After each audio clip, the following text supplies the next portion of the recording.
Okay, filming my next home defense video back to back with my second EDC video. So I know I had ended that video off by mentioning my MDV plus one and saying I would discuss this in the next video. So I'm going to discuss it real quick. Besides as a backup to a firearm, why else would I carry this knife? Well, I'm a 22-year-old dude. Occasionally, I like to have a few drinks. My rule is I will not carry a gun while I'm drinking.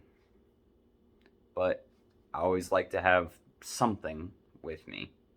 And I mean, obviously, I've got my, I'm okay at boxing, pretty good at Muay Thai, and okay at wrestling. You know, I've definitely got some empty-handed skills. That being said, oh, and I'm like super shitty white belt jujitsu. I'm not good at jujitsu at all, but I know more than somebody who knows nothing. So there's that, I guess. But anyway, I carry this by itself, not as a backup to a firearm if I've had some drinks. Because again, it gives me a lethal option without me having to be carrying a firearm while I've been drinking. Next thing, as I discussed, I think in a previous home defense video, I'm not 100% sure about this one, but one big aspect of home defense for me is home carry. And I've got a couple different ways that I do that. Typically, I'll just leave whatever I had on until I get in my pajamas. So usually that's this. I already talked about it. So I'm not going to cover too much. I do want to mention, I forgot to bring this up in the last video, I did change the attachment points from what I had previously showed. Before I had showed like the plastic clips that come on it. I have now upgraded to some leather soft loop and struts. I prefer those a lot. The other ones were cool because they were tuckable, and if I ever need to tuck that in, I'll put those back on. I do still have them for that exact reason. That being said, for right now, definitely the leather clips, or the leather hooks. I also showed this holster in that video. I'm not going to switch the gun over, you guys know. Same deal. If I was carrying it when I was out and about, on my day off, I didn't feel like, you know, maybe I just went to Kroger and I really didn't feel like, you know, putting on pants that require a belt and all that, then I'll carry that.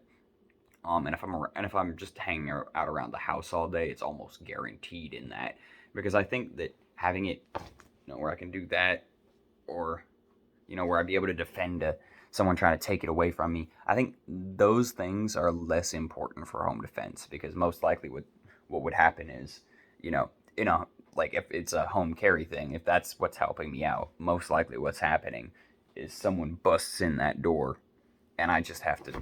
And I have to go on that, but it's not going to be like someone trying to grab my gun.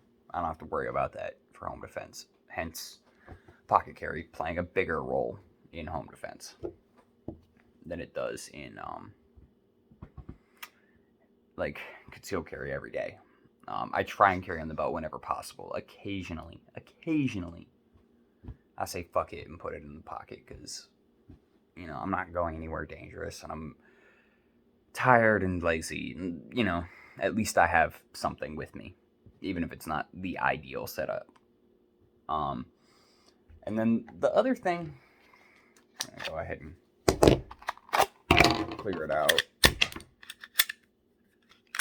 But the other thing is my Glock 19. See, look, I cleared it for this video because I knew I was gonna point this around a little more than the other one. This is a Glock 19 Gen 5. It is an MOS model, but I don't have a red dot on it.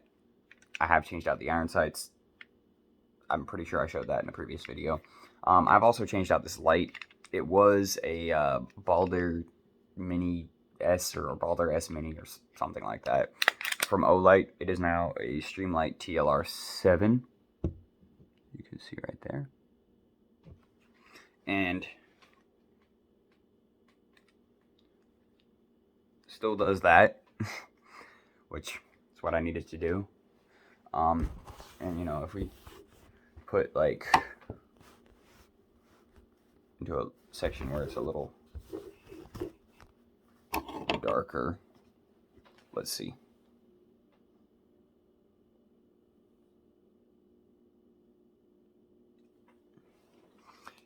You can see it lights up at a good distance, the distances I need it to. However, one thing I did discover recently is I took this to the shooting range. While I was shooting, this little cover for where the batteries go in came a little loose, and then it wasn't working. I thought maybe the battery had died, but then I played with it a little and realized that was just loose, and that worked fine again.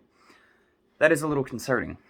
I don't love that that comes off, and I didn't even put a super high round count down it in that range session, so it's a little concerning.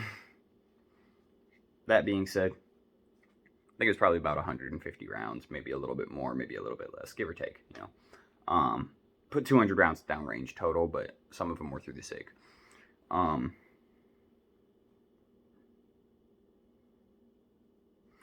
do have this Bravo concealment holster that I keep it in. When it sits on my nightstand, it's still in that holster because I want to be able to grab it if I, you know, am going somewhere. And, you know, like let's say I go downstairs to get something in the middle of the night. You know, I'm hungry, whatever. I like to be able to just have it chilling in my pocket like this. And I can come right out. Again, not ideal, but something I can and will do when I'm around the house. So it's better than nothing. Alright, I think that's all. Y'all have a good one. And I wanted to make a note on my home defense video from editing as well. I completely forgot to mention one other big aspect to my home defense plan, which is having a decommissioned cop car parked in front of my house. It looks like a cop car, which, I don't know. Maybe it's not a deterrent, but I feel like it's a deterrent. Just saying.